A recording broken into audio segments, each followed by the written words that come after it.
பணி ஒரு எதிர்கால சமுதாயத்திற்கு நாம் ஆற்றக்கூடிய மிகப்பெரிய ஒரு பணியாகும்.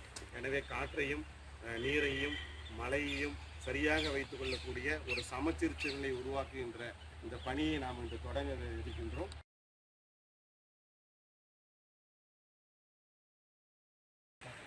விதைப்பந்துகள் அஞ்சட்டி வனப்பகுதியில் குறிப்பாக கத்திரிப்பள்ளம் இடத்துல முதல் முறையாக தொடங்கப்படும். ஏற்கனவே இதை சார்ந்த அனுபவங்கள்லாம் நம்மளுக்கு அதிகமாக இருக்குது. இது வரைக்கும் ஒரு 2 லட்சம் விதைப்பந்துகள் பூமிக்கு நன்றி செலுத்துகிற நாள் அது வந்தது. அதோடைய நினைவாக ஸ்னைடர் நிறுவனம் பார்த்தீங்கன்னா அவங்களே தானா முன் விதைப்பந்துகள் போடுறதா நம்மளுக்கு அறிவிப்பு கொடுத்தாங்க. ஓசூர் அருகே ஐயூர் வனப்பகுதியில் வித்யூ கல்வி மற்றும் சமூக அறக்கட்டளையின் சார்பில் 1 லட்சம் விதைப்பந்துகள் விதைக்கப்பட்டன. கிருஷ்ணகிரி மாவட்டம் தேன்கனிக்கோட்டை அருகே ஐயூர் வனப்பகுதியில் சேகரிக்கப்பட்ட துறிஞ்சி, மருது, வேம்பு, ஆலம், அத்தி, நாவல், கடம்பு, இலுப்பை, புங்கன் மற்றும் கடுக்காய் போன்ற மரங்களின் விதைகளை வைத்து இயற்கை உர கலவைகளுடன் தயாரிக்கப்பட்டது.